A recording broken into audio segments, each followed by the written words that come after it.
정의. 어떤 원인의 결과가 그 원인에 의해서 명석 판명하게 지각될 수 있을 때 나는 이 원인을 타당한 원인이라고 한다. 지금 원인과 결과의 관계에서 이 정의를 내리고 있습니다. 지금 적합하고 타당한 원인이란 네, 그 결과가 원인에 의해서 명석 판명하게 지각되면 타당하고 적합한 원인이다. 이렇게 말을 하고 원인과 결과의 관계예요. 첫 번째 정의는. 그리고 그 원인에 의해서 이해될 수 없으면 부분적이고 부적합한 원인이다. 이렇게 이야기를 했고요. 두 번째, 나에게 생겨날 때죠. 타당한 원인이 나의 내부에 생길 때 혹은 외부에 생길 때 다른 말로 우리 본성에 의해서 명석 판명하게 이해될 수 있는 것이 우리 본성에서 생길 때 작용한다고 하고 그래서 간단하게 이야기하면 우리 본성의 이것이 핵심이죠. 우리 본성에 의해서 명석 판명하게 이해될 수 있는 것이 생겨나면 그때 액티브하다, 액트한다, 능동적인 것이죠. 이렇게 정의를 내리고 있습니다. 그러니까 간단하게 얘기를 해보면 이렇게 되는 거죠. 지금은. 그러니까 어, 그 제가 이렇게 뭐랄까요? 어, 음, 그 맥 빠진 아주 그 무채색의 어떤 그 삶을 살고 있어요. 응? 삶을 살고 있는데, 음, 그 어느 날 제 삶이 음, 되게 화사해진 순간이 있다고 해요. 그럴 때, 내 삶이 그렇게 변했을 때, 그 변한 원인은 분명 저에게 있겠죠. 그죠? 저에게 있긴 할 텐데, 어, 이, 누, 그, 그러니까 그 변화의 계기가 어떤 사람이었다고 하면, 그 사람 때문에 내가 너무 내 삶이 화사해졌다 그러면, 음, 음, 이, 그런 변화에 내가 개입이 안 된 건 아니지만, 내가 유일하게 원인이라고 말할 수는 없잖아요. 그죠? 그 사람이 주요한 원인이었겠죠. 그죠? 그런 경우를 내 삶이 기뻐진 원인이 그가 대부분을 차지할 때, 그 사람이 대부분을 차지할 때, 우리는 작용한다고 말할 수는 없다는 거예요, 그때. 그때는 우리가 작용받는 것이다, 이렇게 말한다는 거죠. 이런 건 충분히 이해 가시죠, 그죠? 그러니까 예를 들어서 나의 기쁨이 오롯이 나에게 원인이 있다면 그 사람이 없어도 나는 기쁜 삶을 살아야 될 텐데, 그 사람이 사라지고 나서 내 삶이 기쁘지 않다면, 그럼 그때는, 내 기쁨의 원인이 그 사람이었구나, 상당 부분이. 이렇게 생각할 수가 있잖아요. 그죠? 음. 그런 경우를 우리는 작용받는다라고 하는 것이고, 그러니까 이건 기본적으로 두 번째 정의의 경우는 양태인 경우는 대부분 이럴 수밖에 없다는 거예요. 그러지 않을까요? 그죠? 우리가 전체이기는 되게 어렵잖아요. 그죠? 여기 보면 부분적 원인에 불과한 어떤 것이 우리 내부에 생길 때 이렇게 돼 있는데 우리는 대부분 부분적 원인이죠. 그죠? 그래서 양태의 경우는 기본적으로는 작용을 받는다라고 생각하면 되고 음, 세 번째, 감정에 대한 정의가 있었죠. 어펙트, 감정에 대한 정의. 신체 활동 능력의 증대 감소와 같은 변형이고 동시에 그 변형의 관념이다. 이 두 가지를 감정도 관념인데 관념 중에서 신체 능력의 증가나 감소와 관련되는 관념을 감정이라고 한다. 이렇게 정의를 내렸습니다. 지금 감정을 우리가 다루고 있는데 감정을 정의하고 있는 거예요. 그래서 예를 옛날에 들었었죠. 맛있는 소고기는 신체가 능력이 증가되는 어떤 그런 느낌이니까 이런 거는 감정과 관련된 것이고 동전만한 태양은 신체 능력과는 관계가 없죠. 그죠? 신체 능력과는 관계가 없고 그냥 관념이죠. 그래서 세 번째, 그런 변용의 어떤 타당한 원인이 될 수 있다면 그런 감정을 능동이라고 하고 그렇지 않을 경우는 수동이라고 이해한다고 그랬습니다. 수동, 다시 정의를 해보면 타당한 원인은 첫 번째 정의에 나와 있었죠. 타당한 원인은 그 원인을 통해서 결과가 명확하게 이해되는 거. 그죠? 타당한 원인이었고 그래서 내가 그 타당한 원인이 될 수 있다면 그 감정의 타당한 원인이 되면 능동이고 내가 타당한 원인이 되기 어렵다면 수동이고 이 수동은 번역으로 보면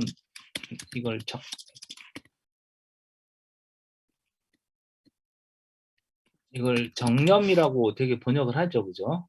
우리가 뭐 패션 이런 걸 열정 이렇게 번역을 하는데 열정이라고도 하잖아요. 패션을. 그죠? 그렇긴 하지만 철학적으로 더 정확한 건 그건 휩싸이는 감정이죠. 우리가 열정이라고 말할 때 이성적인 감정이라고 하진 않잖아요. 그죠? 뭔가 휩싸이는 감정이니까 수동적인 개념이에요. 수동적인 개념이고 정념이라고 되게 많이 번역을 하죠. 여기서 알 수 있겠지만 우리는 부분적 원인의 존재잖아요. 그죠? 우리는 전체 원인은 아니죠. 그러니까 우리는 기본적으로 감정에 있어서는 기본적으로 수동이에요. 우리 존재 근본적인 형태가. 그러면 이 에티카의 궁극적인 지향점은 이거죠. 우리가 수동적인 존재일 수밖에 없는데 어떻게 능동적인 삶을 살 수 있는가 이런 거죠. 우리가 2장에서 다뤘던 것은 우리는 부분적이고 부적합한 인식을 가질 수밖에 없는데 일종 인식. 어떻게 이성적 인식에 도달할 수 있는가 이런 걸 다뤘었잖아요. 그죠? 근데 그것과 마찬가지로 더 중요한 것은 감정이죠. 이 감정에서 우리는 수동인데 기본적으로 수동인데 어떻게 하면 능동에 도달할 수 있는가. 이제 이게 관건이 되겠습니다. 이게 되게 어려운 과정이에요. 이게 어렵기 때문에 3부부터 5부까지 이 과정이 필요한 겁니다. 그러니까 단지 우리가 인식의 문제라면 전체적인 인식을 형성하면 되잖아요. 그죠? 전체적인 인식을 형성하면 되는데 예를 들어 태양과 같은 경우도 우리가 연구를 하면 되잖아요. 여러 가지 연구를 하면 되지만 감정은 그렇지 않습니다. 감정은 내가 상대방을 해칠 수도 있기 때문에 내가 증오에 빠져가지고 상대방을 해칠 수도 있잖아요. 그런데 내가 생각을 해보세요. 우리가 지금까지 정의 내린 거에 따르면 내가 증오에 빠져서 상대방을 해쳤어요. 그런데 그게 내가 원인이잖아요. 상대방을 해친 원인인데. 그럼 내가 이때 능동에 있었던 거냐? 작용을 한 거냐? 그렇지 않을 수도 있다는 거예요. 내 증오가 내가 유일한 원인이 아닐 수도 있는 거죠. 이해 가시나요? 그러니까 내가 증오에 빠진 게 내가 수동적인 상태일 수도 있다는 거예요. 이제 그래서 여러 가지 문제가 발생하는 거죠. 자, 요청. 인간 신체는 활동 능력을 증대하거나 감소하는 여러 방식으로 자극받을 수가 있죠. 그리고 증대하거나 감소하지 않는 방식으로 자극받을 수도 있죠. 그러니까 첫 번째는 뭐죠? 첫 번째는 감정과 관련된 것이고 능력의 증대 감소. 두 번째는 그냥 관념과 연결되는 것이죠. 그죠? 우리가 2부에서 다뤘던 것이죠. 동전만한 태양의 예는 두 번째이죠. 그 다음 인간 신체는 많은 변화를 받음에도 불구하고 대상의 인상이나 흔적, 즉 사물의 표상을 보유할 수 있다. 이 말은 무슨 뜻이냐면 이게 그거예요. 베드로에 대한 바울의 관념이에요. 그러니까 베드로가 죽었다는 사실을 모르면 바울은 베드로에 대한 인상과 흔적을 계속해서 보유할 수 있다 이런 거. 우리 신체의 특징이. 이해 가시죠? 이 두 가지 요청을 가지고 문제를 풀어갑니다. 정리 1. 우리 정신은 어떤 점에서는 작용을 하고 어떤 점에서는 작용을 받는데, 즉 정신이 타당한 관념을 갖는 경우에는 필연적으로 작용을 하고, 즉 능동이고, 타당하지 못한 관념을 갖는 경우는 필연적으로 작용을 받는다, 이렇게 되어 있습니다. 이 타당한 관념은 정의를 내렸었죠, 그죠? 타당한 관념은 뭐였죠? 타당한 관념은 적합한 관념이죠, 그죠? 그죠? 그리고 스피노자가 좀 전에 이 정의 1에서 내린 경우는 타당한 것이라고 하는 것은 그걸 원인을 바탕으로 결과를 충분히 이해할 수 있는 것이죠, 그죠? 그러니까는 타당하다는 것은 충분한 원인이 되는 경우잖아요, 그죠? 충분한 원인이 되는 경우고, 충분한 원인이 된다는 것은 결국은 적합하고 전체적 원인이 되는 것이고, 그때는 우리가 능동이라고 그랬죠. 그리고 우리가 타당하지 못한 관념을 갖는 경우는 필연적으로 작용을 받는다. 이렇게 되어 있고, 증명은 생략하겠습니다.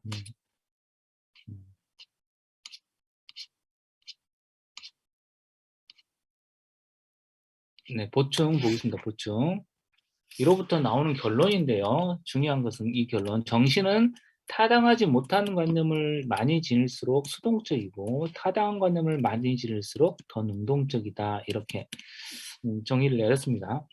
뭔가 하나 빠졌나?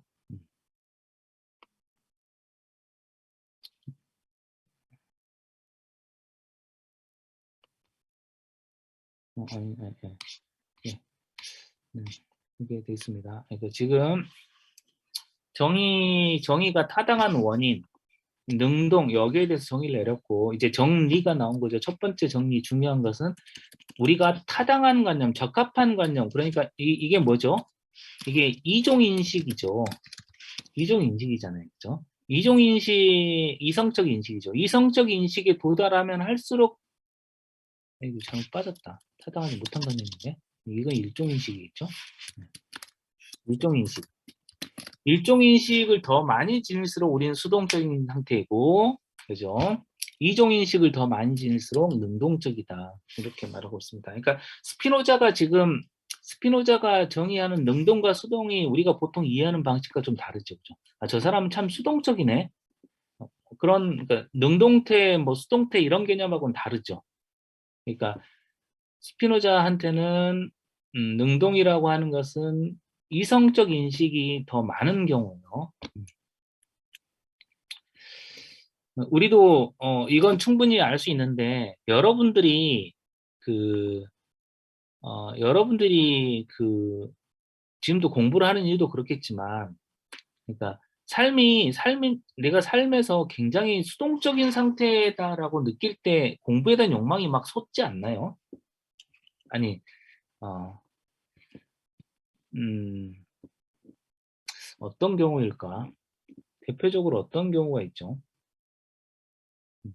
각각 여러분들이 그 다뤄 나가는 각각의 분야에 대해서가 어떤 부분인지는 모르지만, 각각 분야에서 모르는 게 많을 때 굉장히 수동적인 상태에 처한 느낌이 들지 않나요? 내가 무력해지는 느낌이 들죠, 그죠?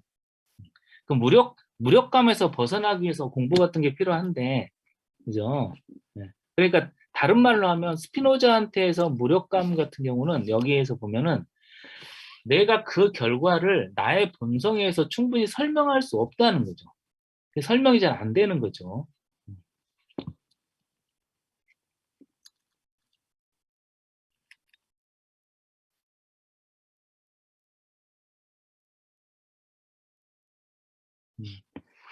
그래서 예를 들어서 이런 거죠.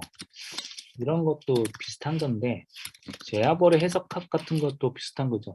내 삶이 잘 이해가 안 되는데, 어떤 분이 이걸 우리가 저지른 죄 때문이고 신이 내린 벌로 해석해주면 뭔가 그럴싸하게 느껴진다는 거죠. 이렇게 다 해석이 되는군. 이런 해석을 받아들이는 이유가 있죠, 그죠? 근데 우리가 스피노자를 공부한 바에 따르면 제아벌의 해석학은 자연의 인과 질서를 전도시킨 것이라는 거죠. 우리가 지난번에 공부를 했듯이. 그죠? 인과 질서 자체를 전복한 것이냐, 전도시킨 거죠.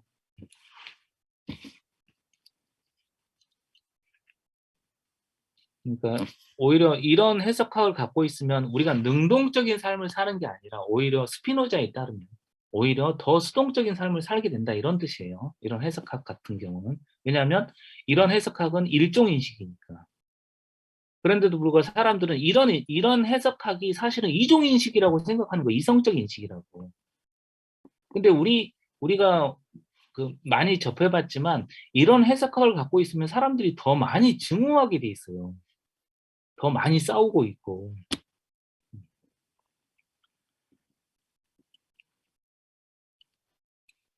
정리. 신체는 정신을 사유로 결정할 수 없고, 이 말은 정말 이상한 표현이긴 하지만 신체는 정신을 사유로 결정할 수 없고.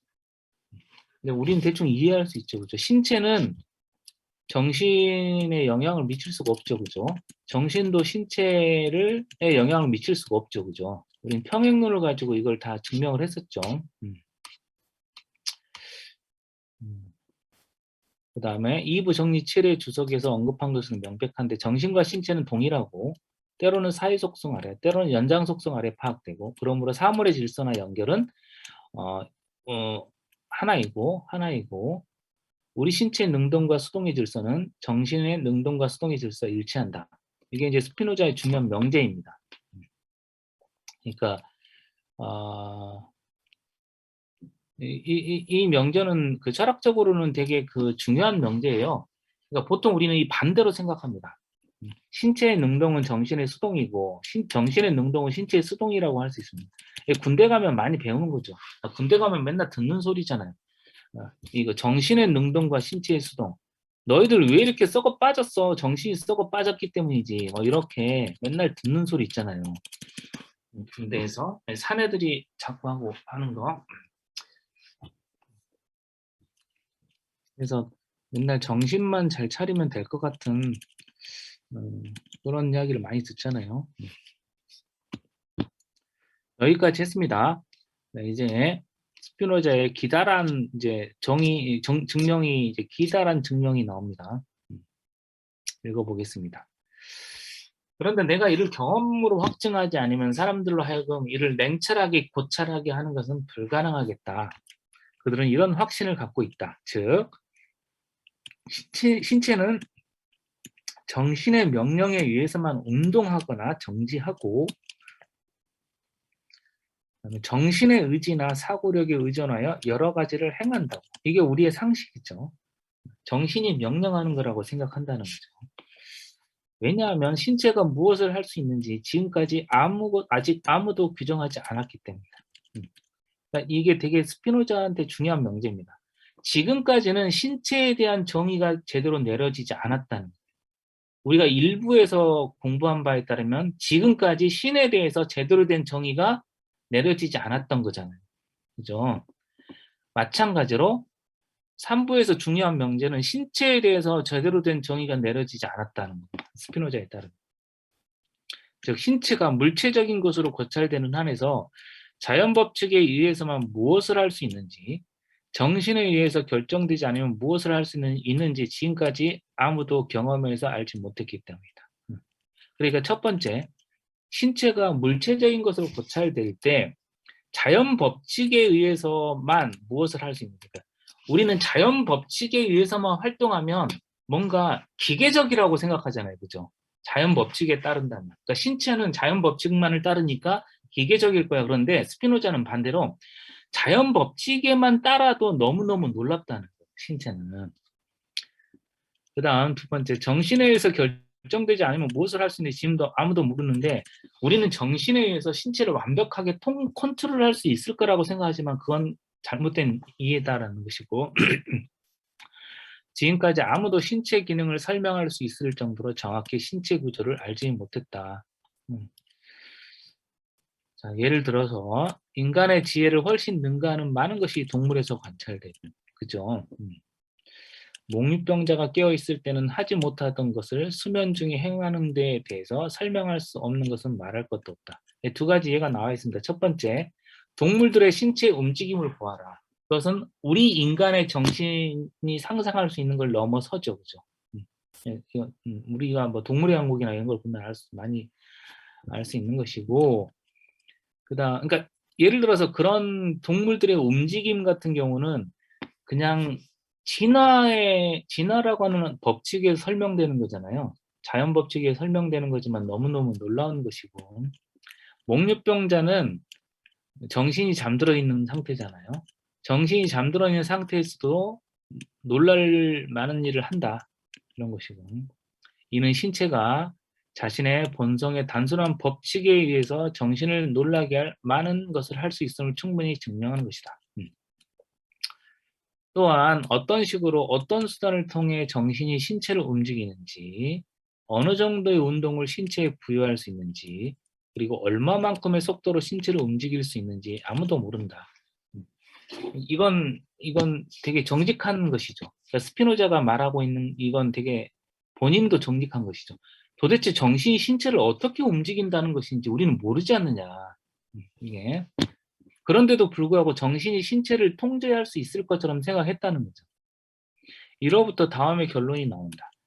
신체의 활동이 신체의 지배자인 정신에서 생긴다고 말하는 사람들은 자신들이 말하는 것을 이해하지 못하고 있고, 그 활동의 참다한 원인도 모르면서 그것을 이상하게 여기지 않고 있다는 사실을 자백하고 있는 것이다. 여긴 충분히 이해 가시죠, 그죠?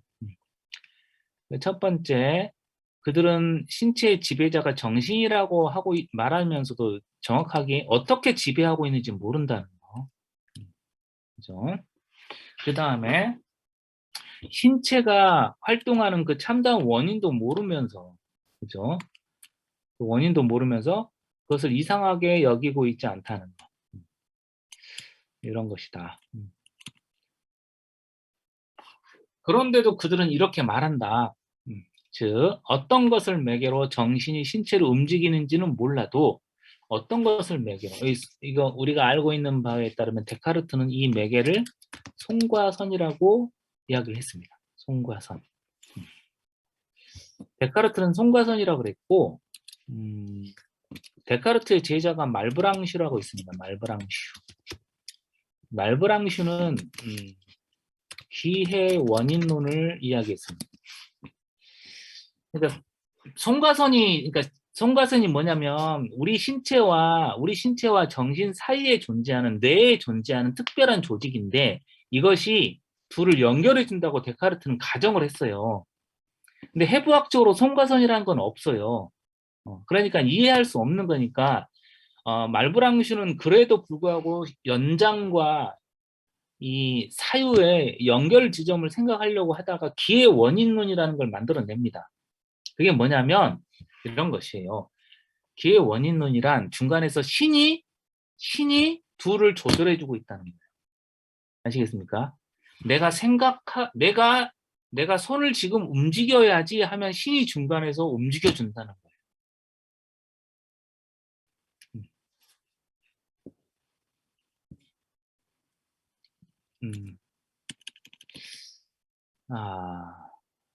그걸 기의 원인론이라 하는데, 오케이저널리즘이라고 하죠.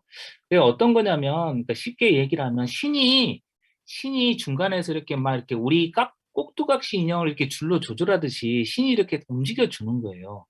신이 움직여 주려고 할 때 내가 생각을 하는 거죠. 아, 지금부터 팔을 움직여야지, 이렇게. 그러니까 내가 기회를 제공하는 거예요. 내가 기회를 제공할 뿐이고. 네, 그렇게 말브랑슈는 생각했어요. 그러니까 말브랑슈는 어떤 거냐면 신체와 연장만으로, 그러니까 말브랑슈의 그 논의를 엉터리잖아요, 그죠? 신이 중간에 조절해 준다. 엉터리 같잖아요, 그죠? 내가 다 엉터리 같은데 철학적으로는 꼭 엉터리만은 아닌데요. 꼭 엉터리만은 아니고, 지금 스피노자는 어떻게 설명하고 있죠? 스피노자는 어떻게 설명하고 있나요? 신체와 이 정신 사이의 관계에 대해서 평행론으로 설명하고 있잖아요. 그 평행론이 뭐죠? 중간에 신이 개입해 있는 거 아닙니까? 안 그런가요? 그러니까 왜 평행론이 어떻게 성립하죠? 신의 활동 능력과 신의 사유 능력의 평행성을 설정하지 않으면 평행론이 불가능하잖아요. 그러니까 스피노자 어떻게 보면 중간에 신이 개입되어 있는 형태예요. 그러니까 말브랑슈하고 아주 멀리 있지는 않다는 거예요. 그런데 말브랑슈는 신이 직접 이렇게 막 이렇게 뭔가를 이렇게 매번 개입하는 것처럼 설명하고 있어서 좀 터무니없어 보이잖아요. 스피노자는 매번 개입하지 않아도 되는 거죠. 매번 개입하지 않아도 되는 그런 설명 능력은 있죠. 그런데 말브랑슈의 이런 논의 같은 걸 터무니없다고 보는 게 아니라, 그러니까 저는 철학적으로 올바른 태도는 어떤 거냐. 그러니까 스피노자는 제가 지난 시간에 말씀드렸나요? 스피노자는 모든 걸 기본적으로 쾌락 원칙을 중심으로 설명을 하는 철학자고, 쾌락 원칙을 중심으로. 그런데 제가 쾌락 원칙을 넘어서는 측면도 있다고 그랬잖아요, 우리 삶에. 그죠? 그것을 프로이트나 정신분석학에서 대단하게 발견을 한 것이고, 철학적으로. 근데 그러면 스피노자의 철학은 그 폐기를 해야 될 거냐? 그런 건 아니라는 거예요. 그 각각의 철학자가 찾아내는 굉장히 엄청난 측면이 있고, 그것들을 우리한테 유용하게 사용하면 좋은 것인데, 말브랑슈는 이 신이라고 하는 개체를 내 신체와 연장 사이에 개입을 시켜놨는데, 이 말은 무슨 말이냐면, 우리가 우리 삶을 설명할 때 신체와 연장만으로 설명되지 않는 영역이 너무 많다는 거예요. 알겠습니까? 여러분, 그러니까 나의 신체와 나의 정신, 이 두 가지로 설명할 수 있냐는 거예요, 내 삶을. 그게 아니잖아요. 그게 안 되잖아요. 안 그렇습니까? 예를 들어서 가부장제를 설명해 볼까요? 이 가부장제라고 하는 것은 어디에 있는 겁니까? 가부장제라고 하는 거. 가부장제라는 게 단순히 나의 관념의 문제인가요? 그런 건 아니잖아요. 그죠? 내 신체만의 문제는 아니잖아요. 그러니까 이런 어떤 제 3의 영역이랄까? 이런 게 있다는 거예요. 그런 3의 영역이.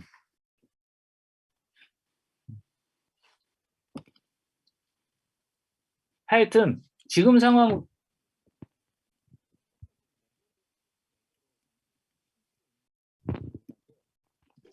선생님 안 들립니다. 왜 안 들릴까요? 들리십니까? 네, 네, 네, 네. 네. 자, 그들은 이제 이렇게 말을 하는데, 어떤 것을 매개로 정신이 신체를 움직이는지는 모르겠다, 과학적으로. 대신 인간 정신이 사고에 적합하지 않을 경우에는 신체가 활발하지 못하다는 것을 경험하지 않느냐. 그러니까 내 정신이 사고에 적합하지 않을 경우, 내가 정신이 지금 흐리멍텅할 경우는 신체가 동시에 활발하지 못하지 않느냐. 여기서 중요한 것은 정신이 중요하다. 내 신체가 무능해지는 것도 정신한테 달려 있지 않냐. 이렇게 주장한다는 거예요. 어떤가요? 그런가요? 좀 생각을 해봐야 되겠지만 스피노자가 설명해 주겠죠. 굳이 우리가 생각 안 해도. 그리고 말을 한다거나 침묵하는 거 잘 보아라. 말을 하거나 침묵하는 것도 정신 안에 있지 않느냐. 정신의 힘 안에 있음을 경험하지 않느냐. 두 번째. 그러므로 많은 것이 정신의 결단에 의존한다고 그들은 믿고 있는 것이다. 이 두 가지를 드러나죠, 얘를. 이게 첫 번째고, 두 번째. 이게 두 번째죠. 자, 정신이 이렇게 무능해지면 신체가 활발하지 못하게 되고, 두 번째, 내가 침묵하는 것은 신체의 능력이 아니라 정신의 능력이지 않냐. 이렇게 이제 설명을 한다는 거예요. 정신에 대단한 능력이 있다고 자꾸 주장하는 거죠. 그러나 첫 번째, 경험은 반대로 신체가 활발하지 못할 경우 정신이 하는데 적합하지 않다는 것을 가르쳐주지 않더냐. 그러니까 신체가 너무나 무능해지면 오히려 정신이 더 흐리멍텅해지더라. 이런 것이죠. 왜냐하면 신체가 잠들어서 정지하고 있을 때 정신도 동시에 신체와 함께 무의식 상태에 머물고 깨어있을 때처럼 사고하는 능력이 없기 때문이다. 이건 어떤 경우죠?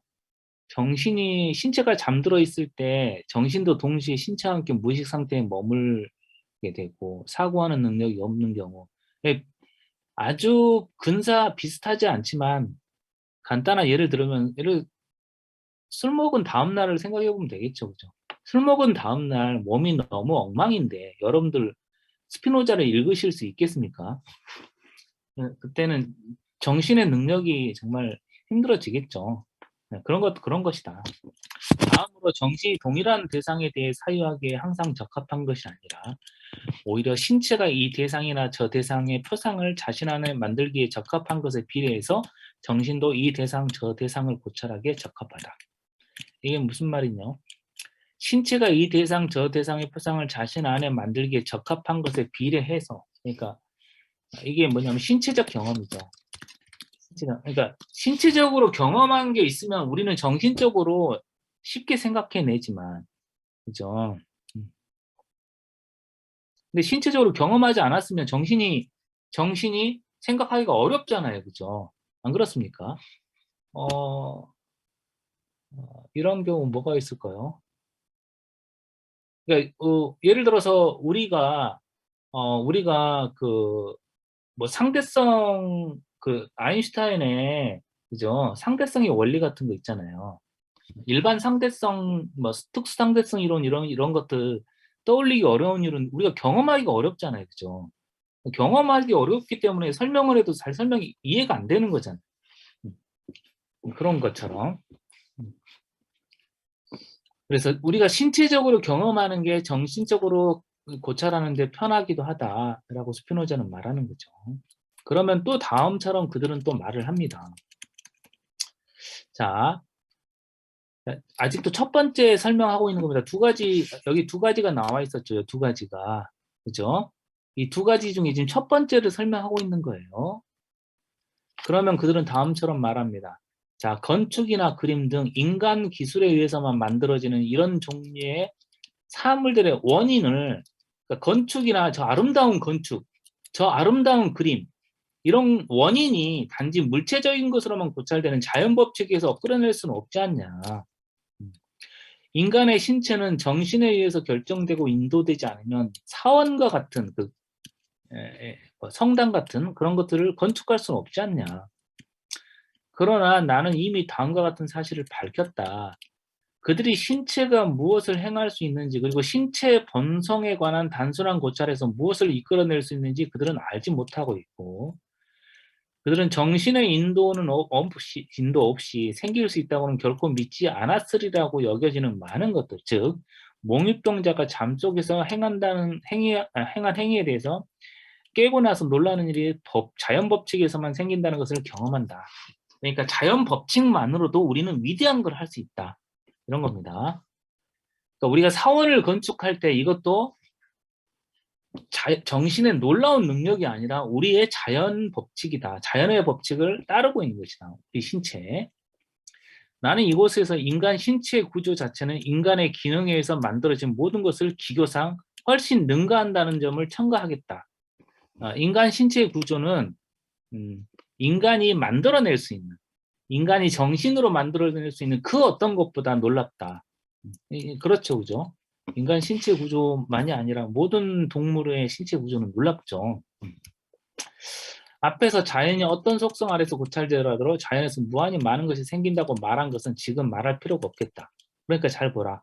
자연에서 무한히 많은 것이 생기는데 그것이 바로 자연의 법칙이죠. 자연의 법칙에서 무한히 많이 생기는 이것들이 얼마나 놀라운가. 순전히 신체적인 것도 너무너무 놀랍다. 두 번째, 만일 침묵한다거나 말하는 것이 인간의 힘 안에 있다면 인간사는 훨씬 더 쉬웠을 것이다.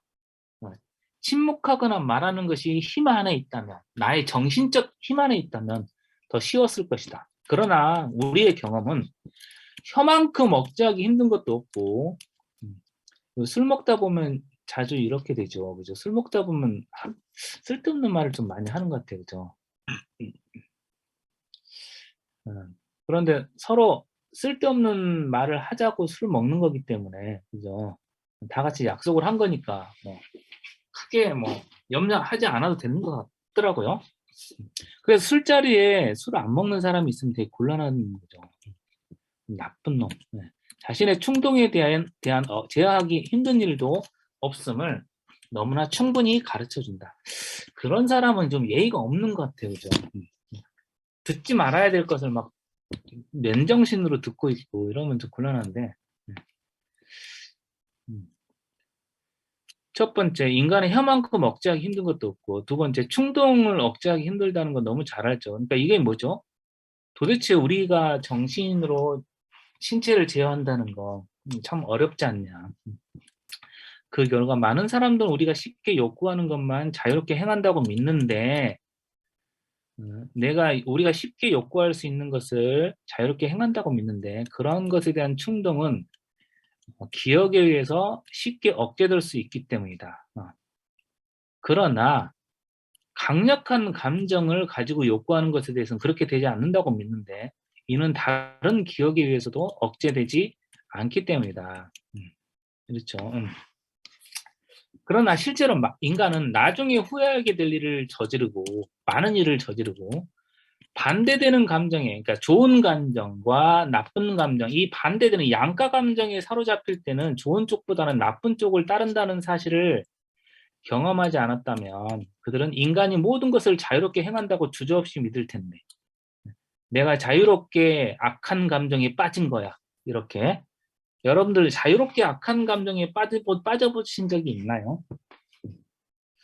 그런 적은 없죠. 그죠? 우린 늘 후회하잖아요.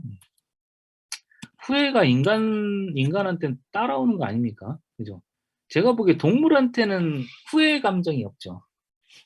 동물이 아우 정말 이러지 말았어야 되는데 땅을 치고 후회하는 강아지는 없잖아요. 인간과 동물을 구별하는 여러 가지 방법이 있는데 그중에 니체는 수치심을 가지고 구별을 했잖아요. 그죠? 동물에게 없는 거 수치심. 인간에게만 있는 거 수치심. 뭐 이런 이야기를 했잖아요. 그죠? 여기서 스피노자는 다른 걸 이야기하고 있죠. 그죠? 후회를 이야기하고 있죠. 그러니까 이런 거 보면 상당히 그렇군. 철학자는 대단한 일을 하는군. 역시 그런 건 알 수 있는 것 같아요. 따라서 지난 시간에 잠깐 말했던 건데 젖먹이는 이 유명한 예입니다. 지금 여기 나오는 이 예가 스피노자 하면 아주 유명한 예예요. 젖먹이는 자유롭게 젖을 원한다고 믿고, 그러니까 젖먹이가 정말로 엄마한테 저는 지금 자유롭게 젖을 먹고 싶습니다. 이렇게 말하진 않죠. 그냥 배가 고파서 그럴 뿐이고 신체에 종속된 거죠. 성난 아이가 자유롭게 복수를 바랍니까? 내가 복수를 할 거야. 이것은 성이 났기 때문이죠. 그죠? 증오 때문이죠. 그 증오에 종속된 것. 겁쟁이는 자유롭게 도망친다고 믿는데 자유롭게 도망친 게 아니라 겁이 나서 도망친 거죠. 이것도 종속된 형태고, 주정뱅이는 수립되면 후회하게 될 말을 짓거린 것이 정신의 자유로운 결단에 의한 것이라고 믿고 있고, 미치광이 수다쟁이. 우리는 미치광이는 아니니까 우린 수다쟁이잖아요. 그죠? 어린아이들 정말 이렇죠. 말하고 싶은 충동을 억제하지 못하잖아요. 어린아이들 진짜 억제하지 못하잖아요. 아무 때나 떠들어대니까 너무 정신이 하나도 없고 피곤해 죽겠잖아요. 그죠? 그 아이들이 정신의 자유로운 결단에 의해서 이야기한다고 사람들은 믿는데, 이 바보 같은 믿음. 우리가 평소에 다 알고 있잖아요. 저 아이들은 정말 충동을 억제하지 못하는구나. 이 녀석들 한 대 쥐어박아야겠네. 이런 생각이 들잖아요. 그죠? 그리고 이 TMT라고 하잖아요. 그죠? 우리 주위에 존재하는 그 TMT, 투머치 토커가 있잖아요. 수다쟁이. 이거 만나면 정신 하나도 없잖아요. 정말. 술 먹었을 때는 그렇게 하기로 약속을 한 거기 때문에, 술 먹었을 때 침묵한다거나 이러면 정말 곤란하죠. 술 맛하잖아요. 자, 따라서 경험 자체도 이성에 못지않게 분명히 인간은 자신의 행동을 의식은 하지만 자신을 그렇게 결정하는 원인을 모르죠. 자신의 행동을 의지하죠. 내가 지금 증오에 사로잡혀 있는데 그 원인을 잘 모르잖아요.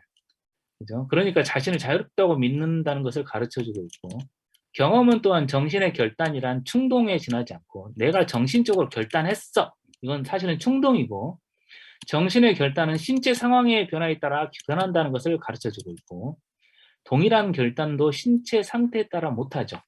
술 좀 먹으면 하는 결단들이 좀 있잖아요. 그죠? 자꾸 술 얘기를 하네요. 제가 며칠 전에 술을 먹어서 그런 것 같네요. 이것도 분명히 신체가 결정하네요. 강의도.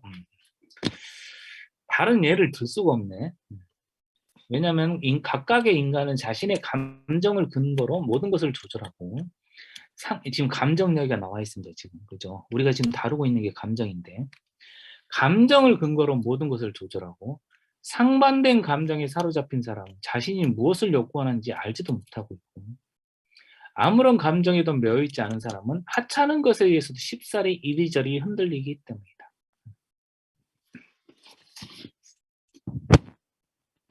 이 모든 것은 다음에 사실 확실히 정신을 결정하는 것, 행동 및 신체의 결정은. 선생님, 다시 소리가 작아졌어요. 그렇습니까? 왜 이러지? 들리십니까? 네네.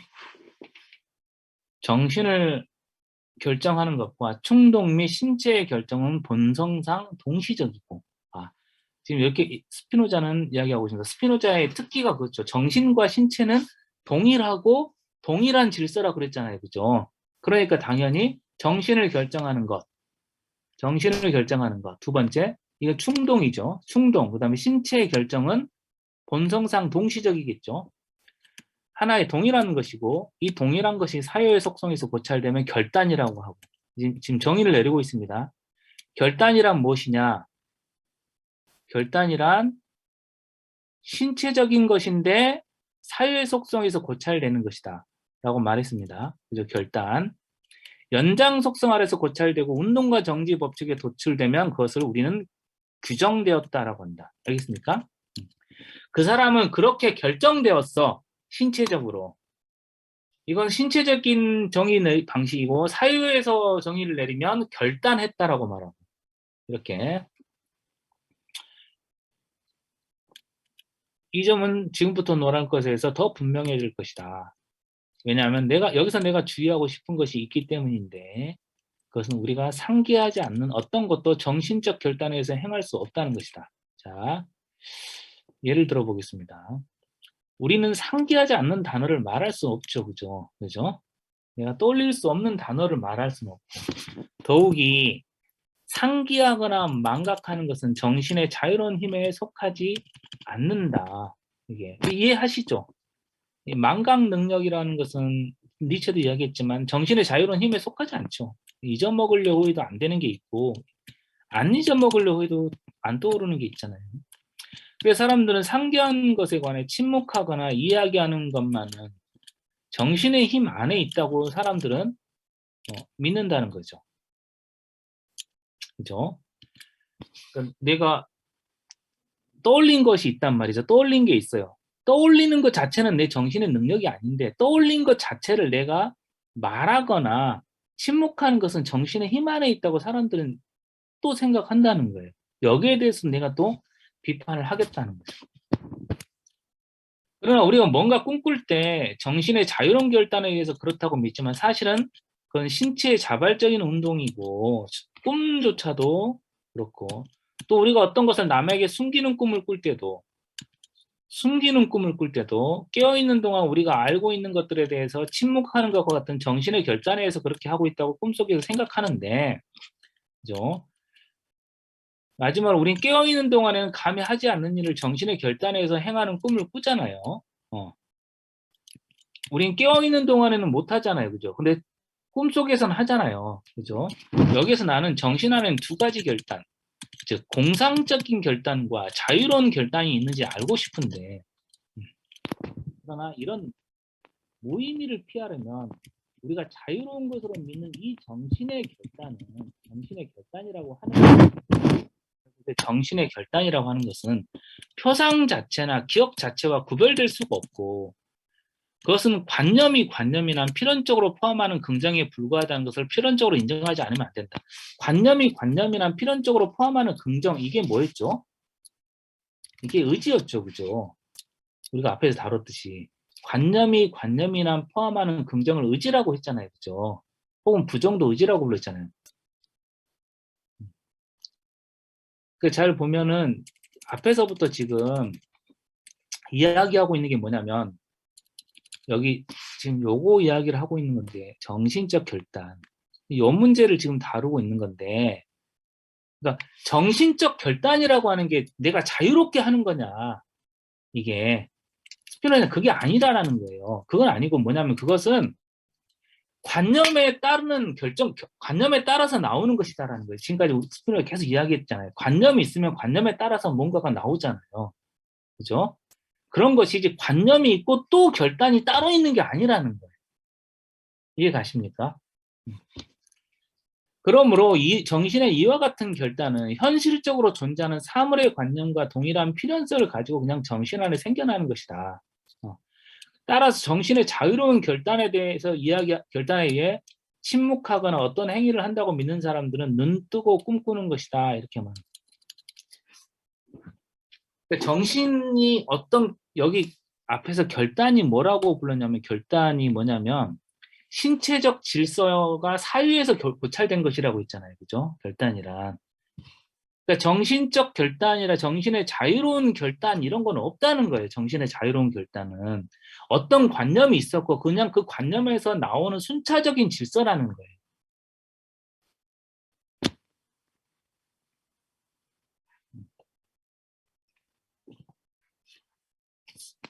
그러니까 지금 예를 몇 가지 들어놨죠. 뭐냐면 어디죠? 어디죠?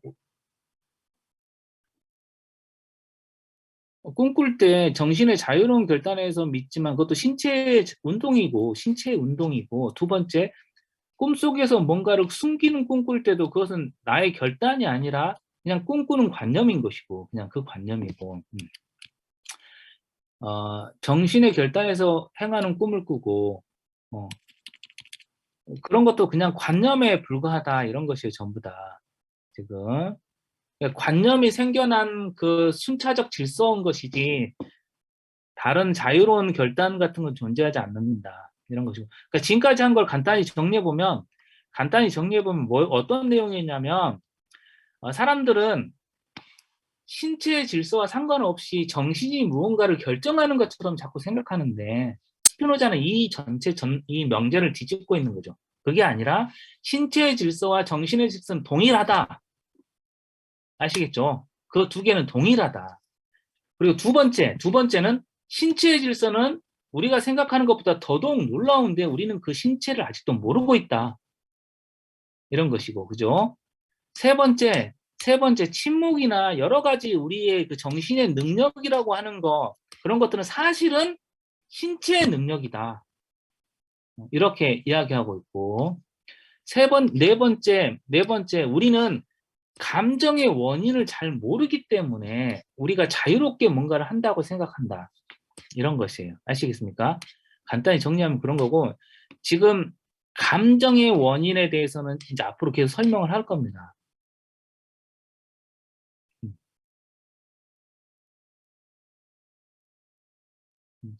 여기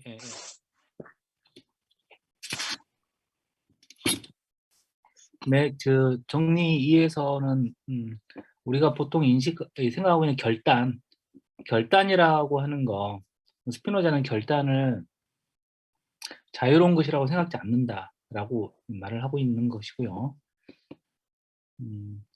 정리 3 보겠습니다.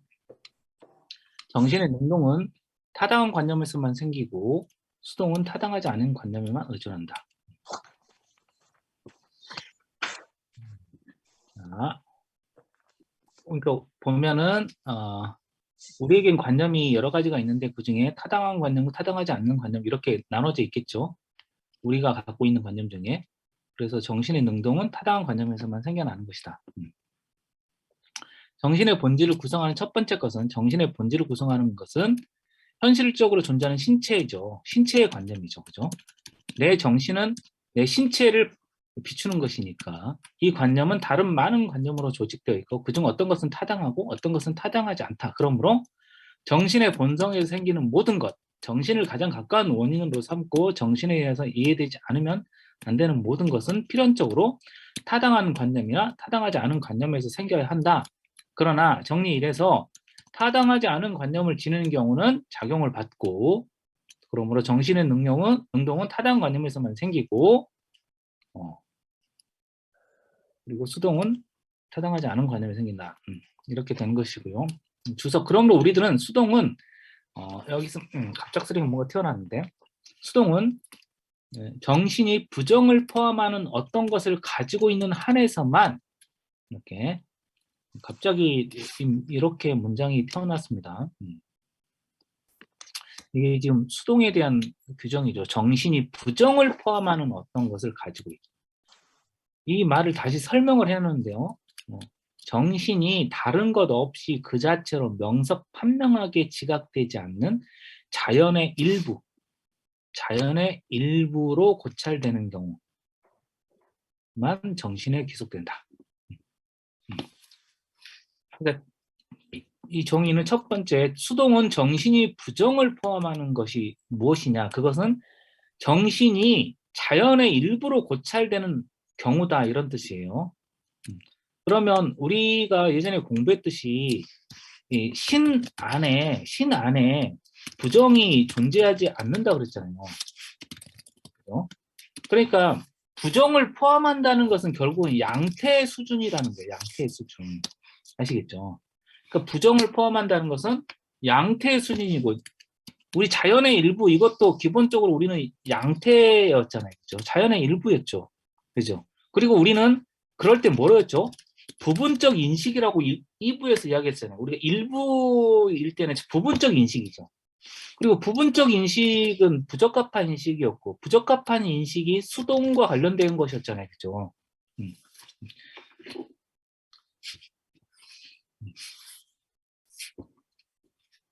그래서 정신이 부정을 포함하는 어떤 것을 가지고 있는 한에서만 이 말은 양태를 지칭하는 것이다라고 이해를 하시면 되겠습니다.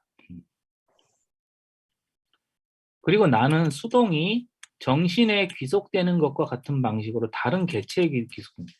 이 다른 개체, 인간만이 아니라는 거예요. 수동은 양태인한 모든 개체에 해당된다는 뜻이에요. 그리고 수동은 다른 방식으로는 파악될 수 없다는 것을 밝힐 수 있다. 수동이라고 하는 것은 다른 식으로 파악하지 말라. 양태의 자연적 조건과 관련된 것이다. 부분적 인식. 이해가시죠? 부분적 인식은 양태의 조건이죠. 일종 인식이 인간의 조건이었잖아요. 그죠? 그러나 나의 목적은 인간의 정신에 대해서만 논하는 것이다. 다른 인간 말고 여러 가지 동물들, 식물들 뭐 다 이런 것들도 기본적으로 정신이 있다면 기본적으로 수동이고 그렇지만 나는 인간 정신만 다루겠다. 뭐 당연한 것이죠. 인간 정신만 다뤄야 되겠죠.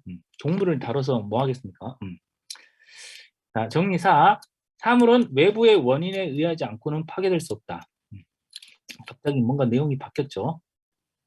능동과 수동을 이야기하다가 사물의 본질을 이야기하고 있는데 사물은 외부의 원인에 의하지 않고는 파괴될 수 없다. 이 말은 무슨 말이냐면 사물은 내부적으로는 자신을 파괴하지 못한다는 거죠. 이해 가시죠, 그죠? 그러니까 내적인 파괴 원인은 없다. 이런 이런 말이겠죠, 그죠? 그러니까 사물은 스스로 죽음을 원하지 않는다. 이 정리는 그 자체로 명백하다 이렇게 되어 있습니다. 왜냐하면 특이한 정의 방식인데요. 모든 사물의 정의는 그 사물의 본질을 긍정하는 것이죠. 모든 사물의 정의는 그 사물의 본질을 긍정하지요. 그렇겠죠, 그죠? 부정하지는 않겠죠. 그 사물의 본질을 정립하고 부정하지 않기 때문이다. 이런 것이죠. 그러니까 만약에 사물이 있다. 그러면 사물이 있다면 그 사물의 본질이 있겠죠. 안 그럴까요? 그렇겠죠. 그러니까 본질 없는 사물이 있을 수 있습니까? 그러니까 제가 인간인데 인간의 본질이 이성적 동물이라고 하면 이성이라고 하는 종차를 갖지 않는 인간은 없겠죠. 안 그러겠습니까? 예를 들어서 이게 핸드폰 아닙니까? 핸드폰의 본질이 있겠죠. 핸드폰의 본질을 갖지 않은 핸드폰이 있을 수는 없잖아요. 그죠? 그러니까 모든 어떤 사물이 있다. 어떤 사물이 있다. 어떤 사물이 있다. 그러면 그 사물의 본질이 있겠죠. 이 말은 무슨 말이냐면 이 말은 그 사물은 자신의 본질을 무조건 지속한다 이런 뜻이겠죠. 그죠? 그 사물 자체가 핸드폰을 부정하면서 존재할 수는 없잖아요. 자기 본질을 부정하면서 존재할 수는 없죠. 그러니까 사물이 있다는 것은 이미 사물 자체가 자신의 본질을 정립하고 있다 이런 뜻이죠. 그럼 우리가 단지 그 사물 그 자체만을 주의하고 외부의 원인을 주의하지 않는다면 우리는 사물 안에 사물을 파괴할 수 있는 어떤 것도 발견할 수 없다. 이런 겁니다. 사물 안에서 사물 자신을 부정할 수 있는 것은 없다. 그러니까 부정은 어디서 오냐? 외부에서 온다. 이런 거죠. 정리 5. 사물은 하나가 다른 것을 파괴할 수 있는 한에서 반대되는 본성을 갖는다. 즉 사물은 동일한 주체 안에 있을 수 없다. 그러니까 지금 이 반대되는 본성은 뭐냐면 파괴되는 서로가 만났을 때 파괴되는 걸 반대되는 본성이라고 불일치하는 본성이고 그런 사물들은 동일한 주체 안에 있을 수 없다. 만일 그러한 사물이 서로 일치하거나 동일한 주체 안에 있을 수 있다면 동일한 주체 안에 그 주체를 파괴할 수 있는 것이 존재할 수 있을 것인데 이는 불합리하다. 이런 거죠.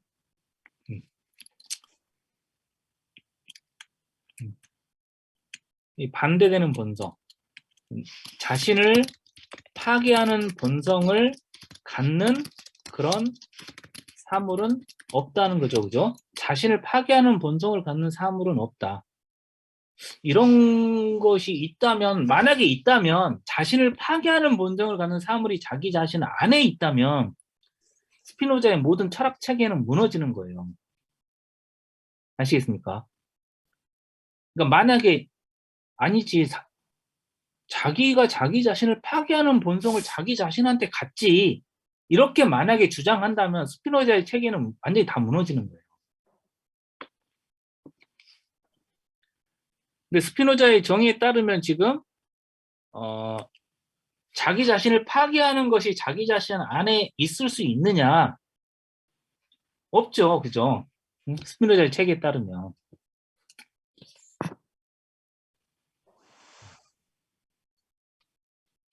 그러니까 여러분들이 만약에 하나가 다른 것을 파괴하는 그 반대되는 본성을 동일한 주체 안에 갖는 사물을 여러분들이 찾아내시면 여러분들 스피노자의 철학을 물리칠 수 있습니다. 여러분의 철학을 구사할 수 있는 거죠. 정리 6. 각각의 사물은 능력이 미치는 한 자신의 존재를 지속시키려고 노력한다. 노력한다. 그렇죠. 각각의 사물은 자신의 존재를, 즉 자기의 본질을 지속시키려고 노력하겠죠. 그죠? 정리 5에 따르면 그렇지 않을까요? 그죠? 반대되는 본성을 갖지 않고, 그죠? 외부의 사물이 없는 한 스스로 존속하려고 노력하겠죠. 이건 뭐 당연한 이야기인데. 왜냐하면 객체는 신의 속성을 일정한 방식으로 표현하는 양태이니까. 즉 그것은 신이 존재하고 활동하는 능력을 일정한 방식으로 표현하죠. 그리고 사물은 결코 자신이 파괴할 수 있는 어떤 것, 즉 자신의 존재를 제거하는 어떤 것을 자신 안에 소유하지 않지요. 그러므로 각 개체는 가능한 한 자신의 힘이 미치는 한 자신의 존재를 지속시키려 노력하고 신을 표현하는 존재고 첫 번째 신을 표현하고 신 안에는 부정이 없으니까 신을 표현하고 두 번째 자신 안에 자신을 제거할 수 있는 게 없으니까 모든 사물은 존재를 지속시키겠죠. 그죠? 그게 사물의 본성이고 7번째, 각 사물이 자신의 존재를 지속하고자 하는 노력은 그 사물의 현실적 본질이다. 이제 이 정리 7이 이 3부에서 중요한 명제가 되겠습니다. 그리고 여기에 지금 써놨잖아요. 코나투스라고 영어로 라틴어로 써놨죠. 코나투스. 영어로는 스트라이빙이고 이것의 정의가 나와 있습니다. 이게 코나투스입니다. 아시겠죠? 외우실 수 있겠죠? 자신의 각 사물이 자신의 존재를 지속하고자 하려는 그런 스트라이빙이 무엇을 꾀하고 노력하고 이런 뜻이잖아요. 그죠? 라틴어로 쓰면 코나투스라고 합니다. 코나투스. 그러니까 모든 사물이 갖고 있는 자기 존재를 지속하고자 하는 모든 욕망들, 노력들, 힘, 그런 모든 것들을 코나투스라고 부릅니다. 철학적으로. 아시겠죠? 그게 그 사물의 현실적 본질이다라고 말을 했습니다. 지금 여기서 우리가 규정해야 될 것은 그냥 본질이 아니고 앞에 것은 그냥 본질이었는데 이제는 현실적 본질이라고 말하고 있죠. 현실적 본질. 이해 가시죠? 우리 옛날에 공부했었죠. 본질과 현실적 본질은 서로 다른 겁니다. 아시겠습니까? 그러니까 인간이라는 본질이 있고 인간이라는 현실적 본질도 있습니다. 그러니까 인간이라는 본질은 있고 아직 안 태어나면 현실적 본질은 없는 거예요. 아시겠습니까? 현실적 본질은 언제 생기죠?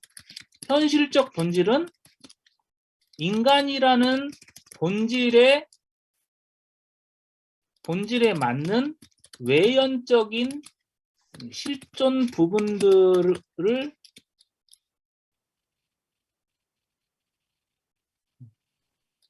충족시키면 이때 현실적 본질이 생깁니다. 아시겠습니까? 인간이라는 본질이 있고 거기에 맞춰서 수족이 생기고 그래야지 현실적 본질이 생긴 거예요. 이해 가시죠? 그러면 다시 돌아가서 그 사물의 현실적 본질을 뭐라고요? 코나투스라고 불렀습니다. 그 사물의 현실적 본질을 코나투스라고 부른다는 건 무슨 말이냐면 그 사물이 지금 현재 존재한다는 뜻이에요. 알겠습니까? 현재 존재하는 그것을 지속시키려고 하는 모든 노력을 코나투스라고 부르겠다는 뜻이에요. 존재하지 않는 본질이 아니라 존재하고 있는 현실적으로 실존하는 부분을 지속하고자 하는 노력을 스피노자는 코나투스라고 부릅니다. 각 사물에 주어진 본질에서 여러 가지가 추가적으로 생겨나죠. 그죠? 삼각형의 본질이 있으면 피타고라스 정리 같은 것도 생겨나죠. 그죠? 그런 것처럼. 그리고 각 사물은 자신의 일정한 본성에서 필연적으로 생기는 것입니다. 선생님, 스피커가 왔다 갔다 해요. 아, 왔다 갔다 하십니까? 예, 예. 아니, 이게 지금 네. 인터넷의 문제가 아닐까 싶네요. 그죠? 네. 아, 인터넷이요? 선생님 혹시 스피커,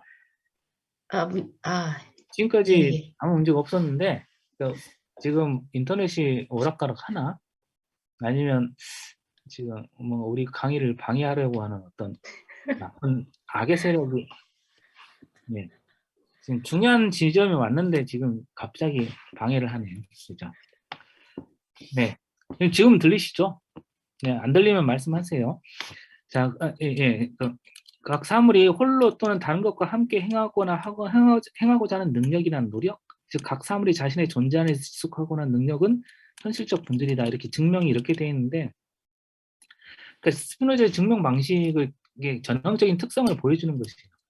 그러니까 사물의 본질에서 필연적으로 생기잖아요, 그죠? 필연적으로 뭔가가 생긴다는 것이고, 그죠? 그것도 지금 필연적으로 생기는데 그것이 그 사물의 현실적 본질이라는 거예요. 그러니까 내가 나를 지속시키려고 하는 것도 필연성인 거예요. 그냥 필연성. 예외적인 게 아니라 모든 사물의 필연적인 능력이라는 것이고 어쨌든 이건 너무 당연한 것인데 어떤 정리 7의 명제가 말하는 건 이제 확실하게 이해하셔야 됩니다. 아시겠죠? 어떤 사물이 있는데 본질이 있는데 그 본질이 현실적으로 실존을 하잖아요. 실존할 때 그 실존을 지속시키려고 하는 노력을 그 스트라이빙을 코나투스라고 부른다. 철학적으로. 아시겠습니까? 그래서 코나투스는 현실적 본질이다. 사물에. 근데 이 바로 정리 7이 앞으로 모든 문제들을 야기하는 것이 돼요. 이제 정리 8. 각 사물이 자신의 존재 안에서 지속하고자 하는 노력, 이게 바로 코나투스죠. 간단히 말하면 코나투스는 유한한 시간이 아니라 무한한 시간을 포함한다. 이거 지난 시간에 말씀드렸죠. 인간은 얼마 동안 사냐? 무한한 시간 동안 지속하려고 합니다. 알겠습니까? 여러분들이 나는 80만 지속해야지. 이건 불가능합니다. 그러니까 코나투스는 무한한 시간이에요. 이 무한한 시간과 제가 뭘 구별했죠? 영원한 시간을 구별했죠. 신의 시간은 영원성이지만 우리의 시간은, 우리의 코나투스는 무한한 시간이에요. 그러니까 규정이 되어 있지 않다는 뜻이에요. 그러면 예, 그렇습니다. 예. 왜냐하면 만일 이 노력이 사물의 지속을 결정하는 유한한 시간을 표현하는 거예요. 그러니까 나는 코나투스를 유한한 시간까지만 해야지, 이건 말이 안 된다는 거예요. 삼각형이 나는 유한한 시간 동안만 삼각형 해야지, 이거 불가능하듯이 그 사물이 존재할 수 있는 능력 자체에서 그것이 한정된 시간 이후에, 유한한 시간 이후에 존재하지 못하고 소멸되지 않으면 안 된다는 결론이 나오면 이상하잖아요. 그렇죠? 이는 불합리하다. 그러므로 사물이 존재하려는 노력, 즉 코나투스는 유한한 시간도 포함하지 않는다. 오히려 각 사물은 외부 원인으로 인하여 소멸되지 않는 한, 외부 원인이 아닌 한 코나투스는 무한한 시간을 포함한다. 이렇게 정의할 수 있겠습니다. 이 코나투스의 무한성 때문에 인간사 참 복잡해지는 겁니다.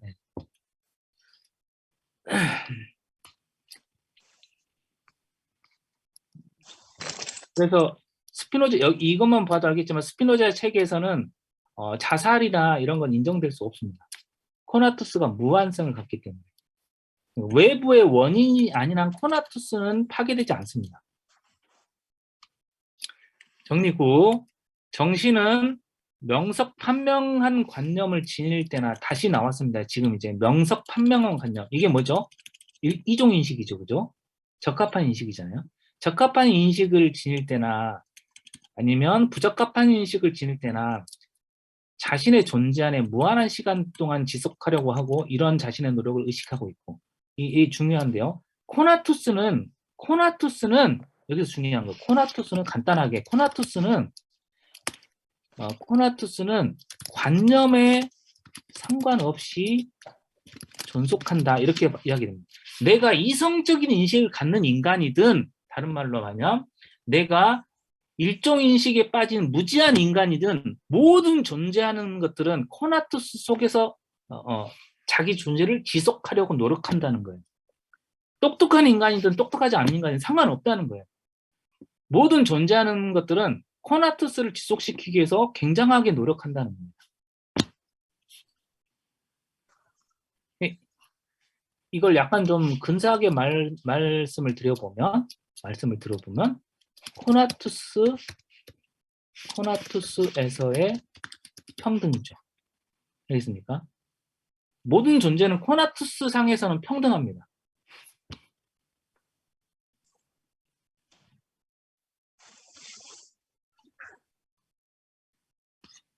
증명, 정신의 본질은 타당한 관념과 타당하지 않은 관념으로 구성되어 있고, 그러므로 정신은 타당한 관념을 지니든 그렇지 않든 자신의 존재 안에서 지속하고자 하고, 정신 자체는, 정신이 뭐죠? 정신이 신의 양태죠. 그렇잖아요. 정신도 신의 양태니까 무조건 자기를 존속시키려고 하죠. 하나의 사물이잖아요. 그죠?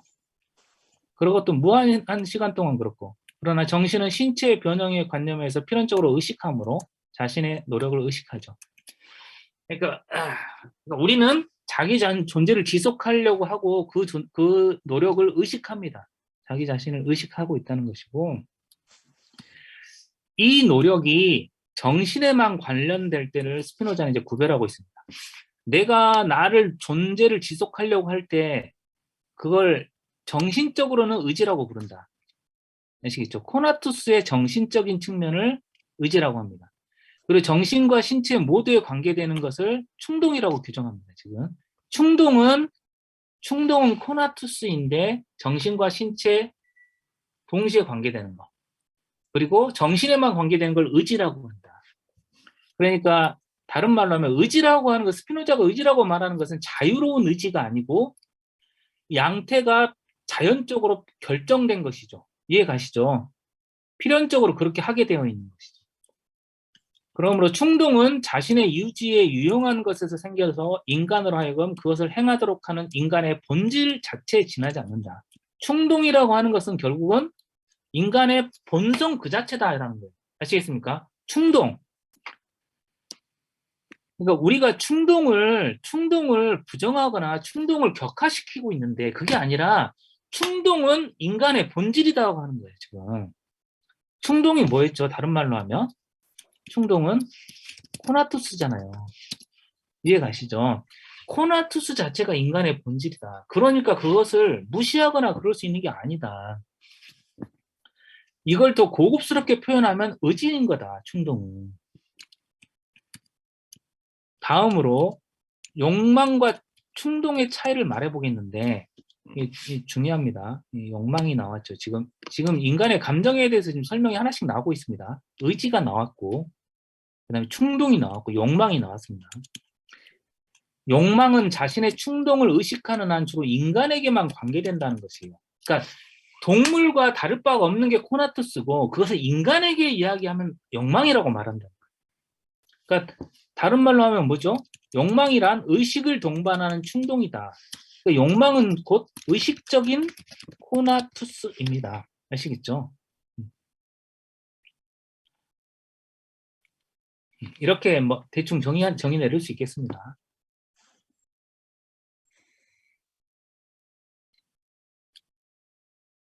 욕망에 대해서 설명을 했습니다. 욕망은 지금 설명을 했습니다. 욕망은 뭐냐면 코나투스입니다. 자기 존재를 지속시키려고 하는 인간의 의식적이거나 무의식적인 노력인데 자기가 그것을 의식하는 경우, 인간의 경우 욕망이라고 부르고 동물의 경우는 충동이라고 부를 수 있다.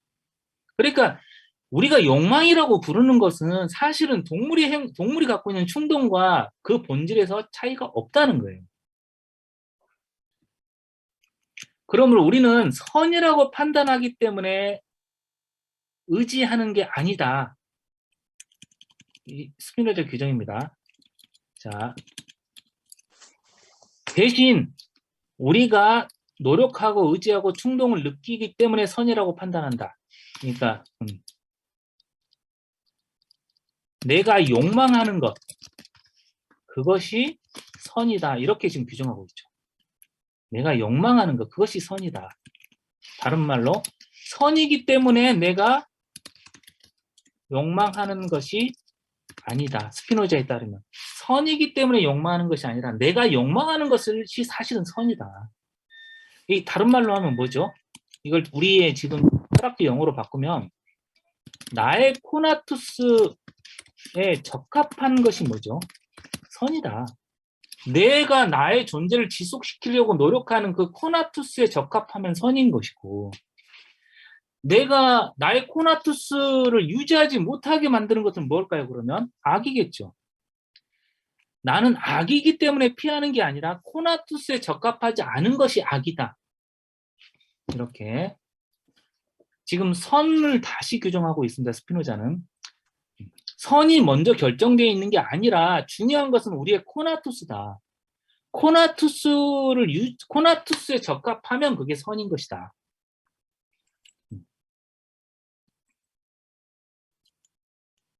정리 10. 우리 신체의 존재를 배제하는 관념은 우리 정신 안에 있을 수 없고 그런 관념은 우리 정신에 반대다. 자 보세요. 내 신체를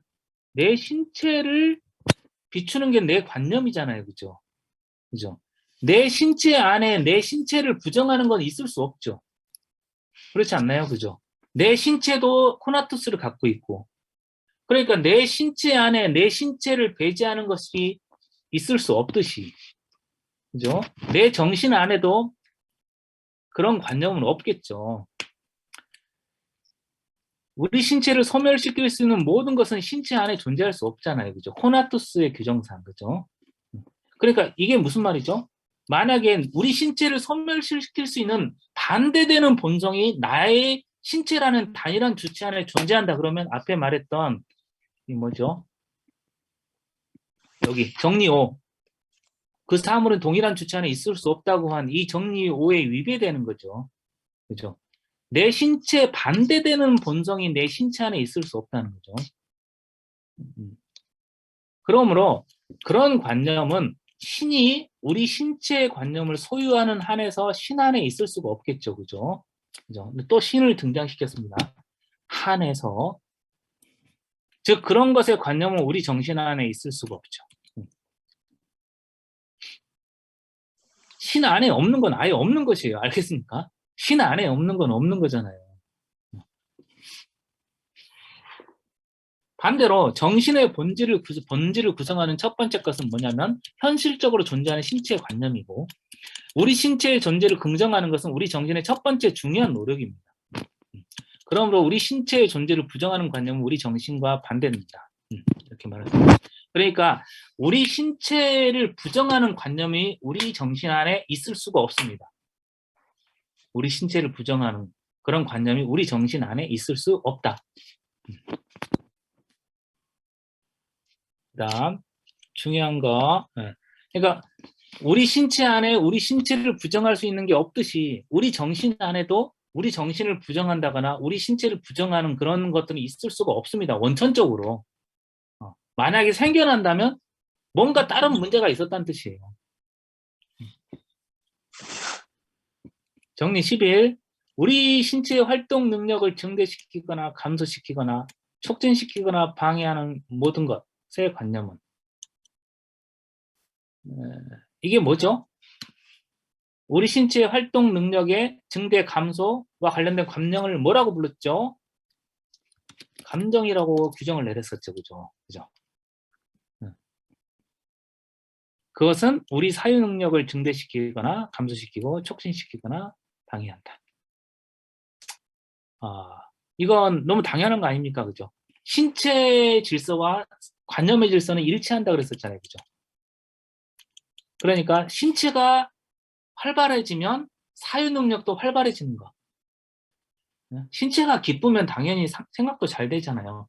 신체가 우울하면 생각이 잘 안 되잖아요. 그래서 니체가 자기 자신을 따라다니는 거 한 가지 있잖아요. 강아지처럼 자기를 따라다니는 거. 물컵이라고 하죠. 물컵. 강아지처럼 나를 따라다니는 물컵.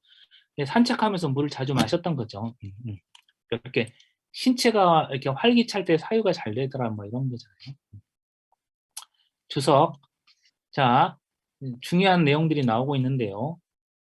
우리들은 정신이 큰 변화를 받아서 때로는 더 큰 완전성으로, 때로는 더 작은 완전성으로 이행할 수 있습니다. 더 완전성이 있는데 더 커질 수 있습니다. 그러니까 우리는 양태인데 우리는 모든 양태는 그 자체로 완전하죠. 그렇지 않습니까? 모든 양태는 신을 다 표현하니까 완전합니다. 그 자체로. 아시겠죠? 그 자체로 완전한데 완전성이 더 커지는 느낌 들잖아요. 내 신체 능력이 좀 더 높아질 때가 있잖아요. 그죠? 때로는 더 작은 완전성을 이행할 수 있죠. 이 수동이 우리에게 기쁨과 슬픔의 감정을 설명해 주는데, 기쁨에 대한 정의입니다. 이거 외우셔야 되겠죠. 기쁨은 정신이 더 큰 완전성으로 이행하는 수동. 아주 멋진 정의죠. 아름다운 정의 아닙니까? 네. 슬픔은 정신이 더 작은 완전성으로 이행하는 수동. 네. 이렇게 외우면 되겠습니다. 자, 내 정신이 더 큰 완전성으로 이행하는 수동이가, 자 보세요. 더 큰 완전성은 이해가시죠? 완전한데 더 완전해져요. 여러분들은 어떨 때 더 완전해집니까? 쉬운 예로, 뭐, 예를 들어서 맛있는 소고기를 먹으면 신체가 더 완전해진 느낌 들잖아. 아니, 그런가? 아닌가? 하여튼, 뭔가 기쁨이 느껴지잖아요. 그런데 왜 여기 수동이라 했습니다. 기쁨은 뭐냐면 수동이에요. 수동이 뭐였죠? 수동이 부적합한 관념에 따르는 것이잖아요. 그죠? 알겠습니까? 기쁨은 스피노자에겐 수동입니다. 두 가지 조건이 있어요. 첫 번째, 기쁨은 정신과 관련된 것인데 완전성이 더 커지는 것이자 동시에 두 번째 수동이에요. 슬픔은 완전성이 작아지는 것이고 또 수동입니다. 아시겠죠? 내가 사랑하는 사람과 헤어졌다. 그러면 정신이 완전성이 적어지고 수동이죠. 그것 때문에 내가 슬퍼지는 것이고. 자, 시간이 없기 때문에 이럴 수가. 자, 나아가서 나는 정신과 신체의 동시에 관계하는 기쁨의 감정을 쾌감이나 유쾌함이라 하고, 자, 이것도 알아두시면 좋겠죠. 그다음에 슬픔은 고통과 우울이라고 한다. 이렇게. 자, 이제 기쁨과 관련된 것인데 정신, 신체의 동시에 관련된 기쁨을 쾌감이나 유쾌함이라 하고, 정신과 신체의 동시에 관련되는 슬픔을 고통과 우울이라고 한다. 이렇게 정의를 했습니다. 내가 우울하다고 하는 건 스피노자에 따르면 신체와 정신의 동시에 관계되는 슬픔이다. 슬픔은 뭐죠? 슬픔은 내 완전성이 작아지는 수동이라고 그랬죠.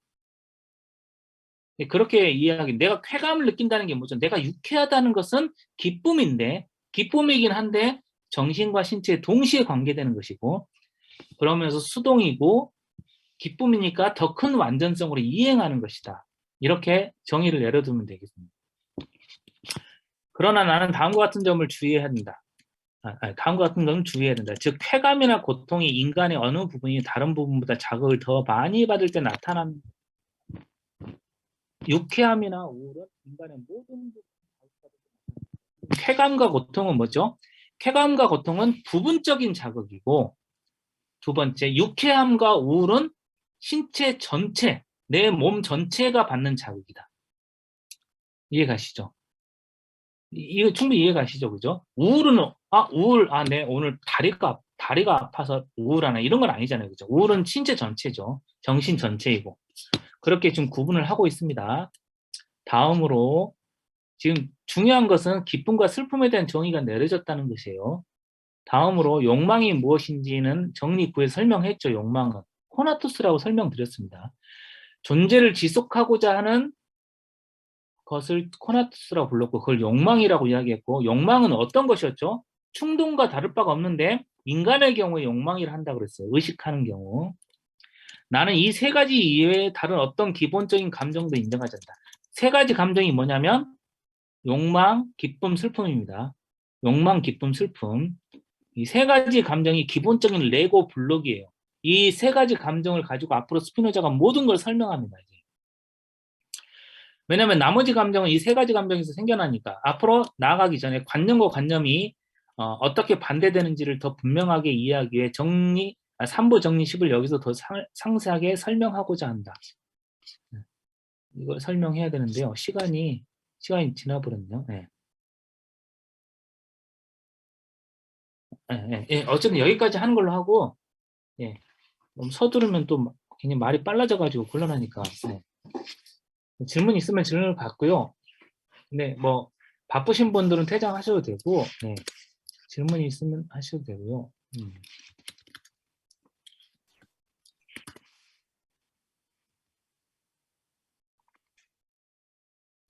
지금 기본적으로 나온 세 개의 정의 있잖아요. 세 개의 정의는 외우시고 계셔야 됩니다. 더 큰 완전성으로 이행하는 수동, 더 작은 완전성으로 이행하는 수동.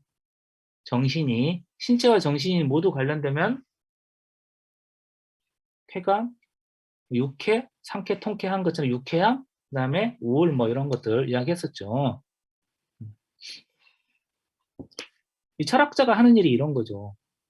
너무 간결하고 아름다운 정의, 기쁨에 대한 아름다운 정의, 슬픔에 대한 아름다운 정의. 앞으로도 정말 아름다운 정의들이 계속 등장합니다. 이제 스피노자의 진가가 드러나기 시작할 텐데요.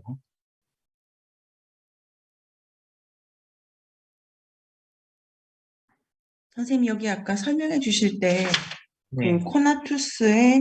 코나투스를 정신에만 관계할 때는 의지, 정신과 신체에 동시에 관계할 때는 충동, 욕망은 의식을 동반하는 충동. 이렇게 코나투스에 대한 다른 표현인 거죠, 이 말들이. 그렇죠. 네, 그렇죠. 네. 그런데, 그러니까 코나투스는 기본적으로는 신체, 정신과 다 관련된 것인데, 그리고 인간의 경우에 쓴다. 평등하다. 욕망을 인간의 경우에 쓴다. 코나투스는 양태 전체에 해당되는 것이고. 네. 그런데 좀 전에 그 감정의 세 가지 할 때도 그 기쁨, 슬픔, 욕망이지 않습니까? 네네. 욕망은 코나투스인데 네. 감정이다? 이렇게 그러면 알고 있어야 되는 건가요? 네, 세 가지 기본적인 감정인데, 네. 그러니까 이제 이걸 가지고 좀 이따 설명을 할 거예요. 그러니까 욕망도 스피노자는 감정의 한 부분으로 두고 있다. 이렇게, 그죠? 그러니까 쉽게 말씀드리면, 예를 들어서 내가 기쁨을 느끼잖아요. 그러면 거기서 코나투스가 또 발생하는 거예요. 슬픔을 느끼면 거기서 욕망이 또 발생합니다. 여러분들 욕망이 먼저 있는 게 아니라 스피노자에 따르면 예를 들어서 뭔가 여러분 슬픔을 겪었다고 해봅시다. 그러면 어떤 욕망이 생기지 않겠습니까? 그러겠죠. 아니, 여러분들을 누군가가 칼로 찔렀어요. 그러면 어떤 욕망이 생기겠죠. 어떤 욕망이 생길까요? 칼로 찌르면 그 칼로부터 도망가려고 하는 욕망이 생기겠죠. 그죠? 당연하겠죠. 칼로 찌르는데 가만히 있지는 않겠죠. 그런 것처럼 이제 앞으로 그 조합으로 설명을 할 건데 기본적인 세 가지 감정은 기쁨, 슬픔, 욕망이다 이런 겁니다. 그러니까 좀 전에 코나투스를 이해할 때는 네. 코나투스가 그 지속이다. 이런 게 그 지속? 그 지속하려고 하는 노력. 네. 지속하려는 노력? 그러니까 그게 어떤 욕망, 뭐 이렇게 어떤에 해당하는 뭐가 있는 게 아니라 지속하려는 어떤 노력이라고 상태라고 생각을 했거든요. 네. 근데 지금 이 감정에 오면은 그거는 그 노력하는 상태가 아니라 어떤 노력이 되는 건가요? 아니, 그러니까 지금 지금 얘가 다 안 나와서 그런데 그 지금까지는 중립적인 관점에서 이야기를 한 거예요. 그러니까 예를 들어서 핸드폰이 여기 있다. 핸드폰 자체는 자기 존재를 지속하기 위해서 노력을 하죠. 그 중립적인 관점에서.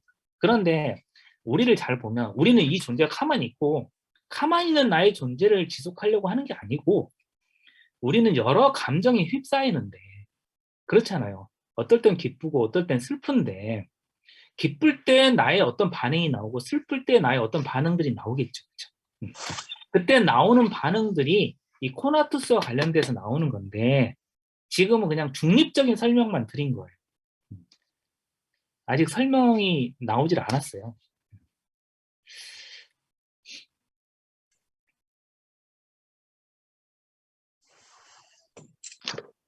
그럼 뭔가 완전성으로 이행하고 그 관점에서 완전성과 코나투스는 뭔가 연관성이 있는 건가요? 그 완전성은 원래 갖고 있는 것이고, 그죠? 완전성을 갖고 있고, 근데 내가 더 완전성이 커지는 느낌을 기쁨이라고 했죠, 그죠? 그러니까 우리가 기쁨을 느끼면 어떡하죠? 기쁨을 더 유지하려고 하지 않나요? 뭐 기쁠 때 아니 기쁨 그만 줘 막 이러진 않잖아요. 기쁠 때 기쁨을 더 유지하려고 하는 그런 노력이 코나투스예요. 기쁨과 관련된 코나투스. 이제 코나투스는 그러니까 욕망이죠. 욕망은 그렇게 발동을 한다는 거예요. 그러니까 기쁨이 나에게 선이기 때문에 이제 코나투스가 막 발동을 하는 거예요. 기쁨을 더 찾으려고. 그건 뭐냐면 내 완전성을 더 크게 하려고 막 이렇게 움직이는 거죠. 내가. 근데 예를 들어 내가 슬픔을 겪었다 그러면 슬픔을 계속해서 슬픔이 뭐냐면 내 완전성이 줄어드는 거잖아요. 불완전해진다는 뜻이 아니에요. 스피노자의 책에는 특이한데 왜냐하면 신 안에 모든 거 완전하기 때문에 내 완전성은 있는데 완전성이 줄어들고 있잖아요. 더 작아지고 있으면 나는 어떻게 됩니까? 슬픈다는 것이고 그럴 때 나는 어떻게 하냐면 내 완전성이 줄어들지 않게끔 노력을 한다는 거예요. 그게 코나투스가 발동하는 것이에요. 그러니까 기쁠 때 발동되는 것도 코나투스고 슬플 때도 발동되는 게 코나투스인데 발동되는 방식이 조금씩 다르겠죠. 그 모든 것은 중립적으로는 뭐냐면 내 존재를 지속시키려는 노력은 동일해요. 동일한데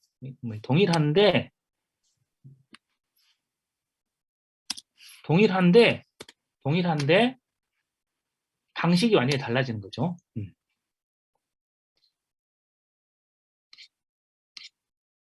아직 설명이 안 된 거예요, 지금. 예. 더 질문하셔봤자 설명을 할 수도 없어요, 지금.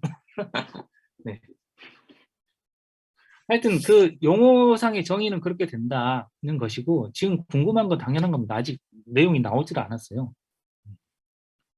그 선생님, 그리고 좀 전에 그 코나투스가 동물도 인간도, 그러니까 뭐 식물도 이렇게 네. 존재하는 모든 것에 다 해당한다고 해서 코나투스의 평등 이걸 강조해 네. 주셨잖아요. 아니 그건 아니고 그건 아니에요.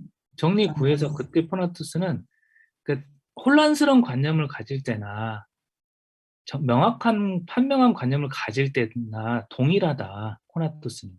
그러니까 쉽게 말하면 바보든 현자든 코나투스에서는 평등하다는 뜻이에요. 그러니까 바보라고 내 존재를 난 덜 지속시킬 거야, 이렇게 할 수 없다는 거예요.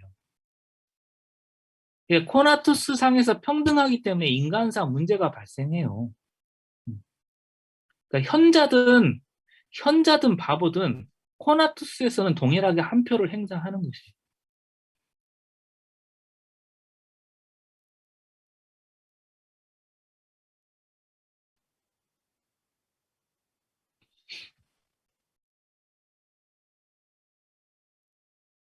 그래서 왜 문제가 생긴다는 건지가 지금 이해가 잘 안 돼. 그러니까 예를 들어서 그러니까 현명한 사람이 현명한 자의 방식으로 세상이 운영되면 좋을 거 아닙니까? 그죠? 근데 그렇지 않다는 거예요. 그렇지 않은 이유는 코나투스 상에서 동등하기 때문에. 그러니까 현명하지 않은 자도 자기 존재를 지속시키기 위해서 동일하게 힘을 행사하고 노력을 하고 이렇게 되는 거죠. 그러니까 막 충돌이 발생하는 거죠.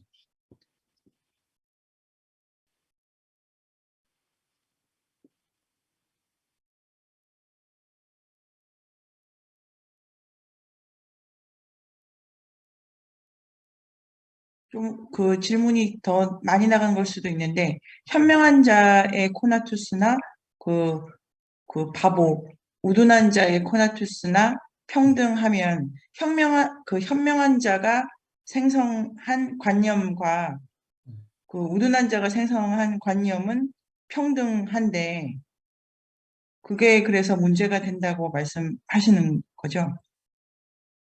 아니, 그, 그러니까 그러니까 인간의 경우를 예를 들어보면 인간은 모든 존재는 평등하다 할 때 그 평등이 뭐냐? 인간이 평등하다는 게 어떤 점에서 평등이냐? 스피노자의 이론을 가지고 이야기해보면 코나투스 상의 평등이라는 거예요. 인간이란 그 사람이 현명하든 바보든 아니면은 포악한 인간이든 아주 악한 놈이든 상관없이 코나투스 상에서는 자기 존재를 지속시키기 위해서 다 노력을 하게 돼 있고, 그러기 위해서 온갖 수술을 다 쓰고 있고, 간악할 수도 있는 것이고. 그러니까 이 상태에서는 어느 누군가를 비난할 지점이 없다는 거예요.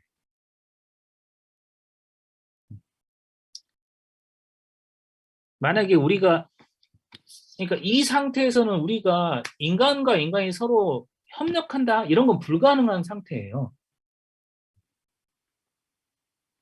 다른 단계로 넘어가야 돼요. 그 단계가 어떤 거냐는 건 나중에 또 이야기를 해야 되겠지만. 선생님, 그러면 모든 에서 이 모든 존재는 인간만 지칭하는 건지, 선생님이 말했던 동물하고 식물까지 다 지칭되는 건지. 어디서 말씀하는 거죠? 그러니까 코나투스가 아까 선생님께서 모든 존재가 그 정리 7 같은 경우는 네, 그러니까 지금 각 사물이라고 해놨잖아요. 예, 정리 7, 정리 6도 각각의 사물. 그러니까 이건 존재하는 모든 양태에 대해 설명을 한 것이고, 모두 어떤 것이든 간에 양태라 하면 동일한 주체 안에 자기를 파괴하는 걸 갖고 있을 수 없다는 것이고, 일반 완전 중립적인 이야기를 하는 것이고, 그렇죠? 근데 지금 스피노자는 이제 인간의 경우를 이야기하는 경우 정리 9에서부터 이제 명석한 판명한 관념을 갖고 있고 뭐 이렇게 나누고 있잖아요. 지금 그죠? 우리한테 중요한 건 인간이니까. 그죠? 정리 9부터는 이제 인간으로 돌아온 거예요. 일반 사물을 이야기하다가. 그러면서 이제 우리에게 기쁨과 슬픔이 설명되어 있고 기쁨과 슬픔에 따라서 우리는 이제 코나투스를 작동을 시키고 코나투스가 그냥 작동되는 게 아니라 내 욕망이 그냥 작동되는 게 아니라 내가 어떤 걸 기쁨으로 경험하냐 어떤 걸 슬픔으로 경험하냐에 따라서 작동이 달라져요.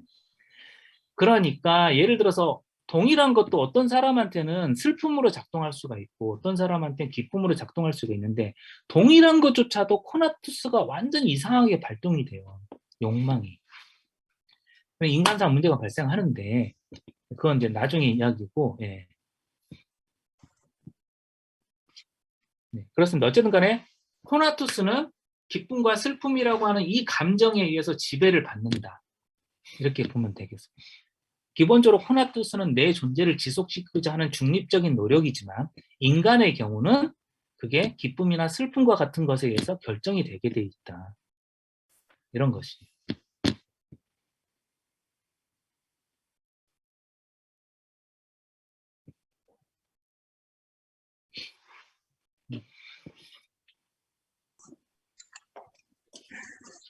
네, 그러면은 질문은 더 이상 없는 걸로 알고 네, 오늘 아침도 되게 고생들 하셨습니다. 다음 시간에 뵙도록 하겠습니다. 수고들 하셨습니다. 네. 네이버 검색창에 인문공간 세종을 검색하세요.